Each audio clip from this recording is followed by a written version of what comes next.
Joining us is Newsmax contributor John Fund and RNC national spokesman and director of Black Affairs, Paris Dennard. Let's start with that deadly shooting in Illinois at that 4th of July parade. 6 people killed, at least 30 wounded.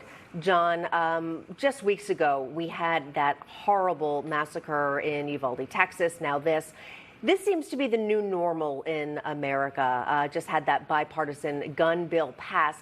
But what should be done from a policy standpoint to stop these shootings? The bill that President Biden just signed into law starts to address that. There is something that is normal in these cases.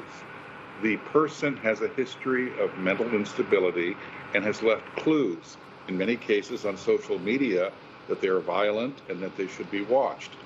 This should be a warning to all people who have family and friends who look disturbed or act disturbed, and we need to do something about this.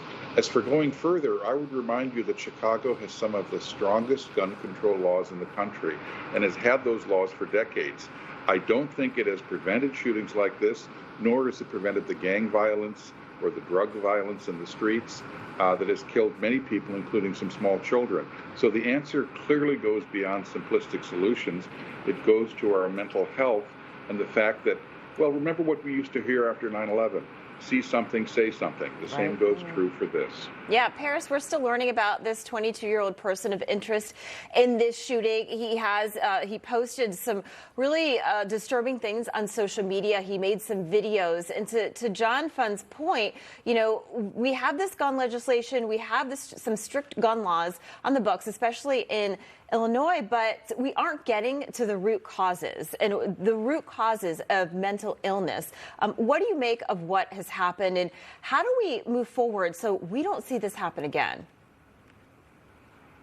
You know, a lot of times people on the Hill try to legislate based upon reacting to what they see.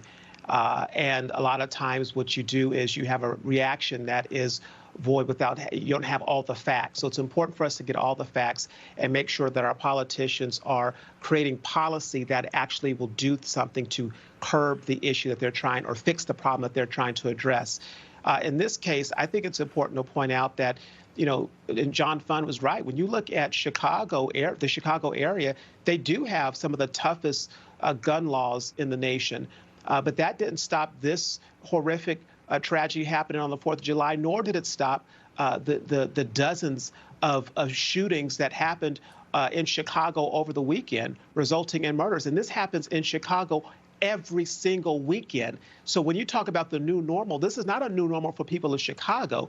This is regular. This happens every single weekend in Chicago. And so the question becomes, when it comes to policymaking, are the laws that they're trying to push on the American people going to do something to actually address the issue? And to your earlier point, I think we have to get at root causes. There are some telltale signs, especially when it comes to mental health, posting that they put on social media, socialization and other things that really address these issues. But at the end of the day, we have got to pray for the people that have been impacted by the senseless mass shooting, and also the people who are dealing with these shootings on a regular basis in Chicago, the South Side specifically, every single weekend.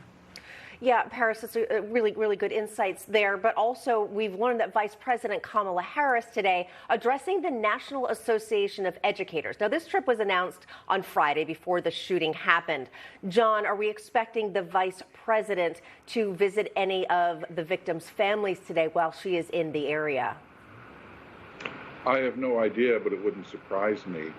I believe that the real problem here is that the Biden administration is constantly looking for headlines. Everything that happens in every local community has to become a headline in Washington, and I don't think that particularly solves the problem. Let's start with the city of Chicago, which cannot establish public order on a regular basis, as Paris said. Let's start with the state of Illinois, which has jurisdiction and has passed these gun laws that aren't, frankly, doing any good. And let's move up the ladder. Not everything can be solved from Washington. And in fact, we've learned from this administration very little actually is. Yeah, John, I think you're right. And I think whether we hear Kamala Harris talk to the families or not, I think this is something that the nation needs to hear from the vice president or even from the president is how do we get to these root causes, as we talked about? Because in this bill that, that was just passed, there is help out there. There is money addressed to mental health awareness. But again, we see this time and time again. A lot of these shooters have issues in the past. They've put things on social media. So I think we really need to figure out how they're going to address it.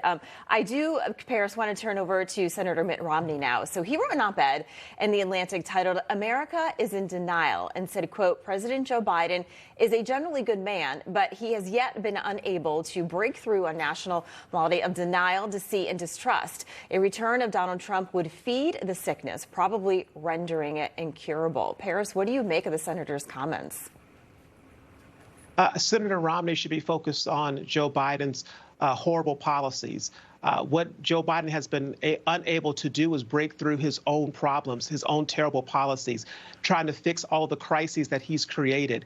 Joe Biden is the problem. The Democrats are the problem. Their policies are the problem. Focusing on President Trump, who actually did a lot better as president of the United States in terms of doing things that were impacting, empowering, and uplifting every single American across the country. That is a good thing. But I would hope that Senator Romney and others would focus on how do you make sure that the American people know exactly what the Democrats and Joe Biden, his policies are doing to not help but hurt.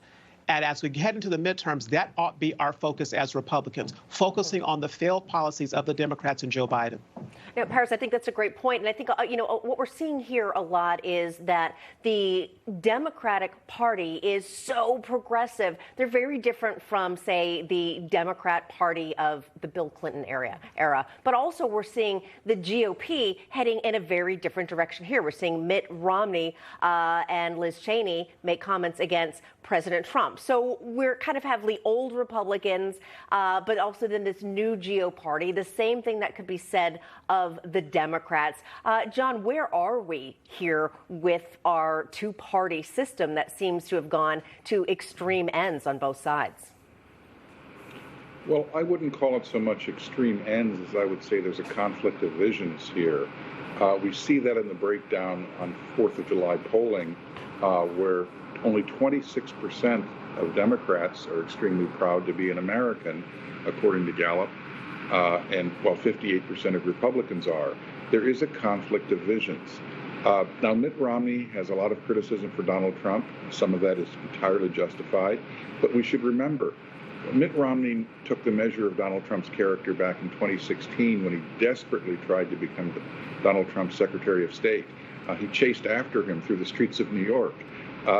So I think that we also have to remember that there's a certain amount of political positioning here. Mitt Romney ran for president and lost. Donald Trump ran for president in 2016 and won. So while Mitt Romney has every right to say what he wants, a tinge of jealousy might be attached to it. Yeah, all right. Well, panel, we're going to see you in about a half hour. Great to have you on today. We appreciate it. And here's Christina Thomas.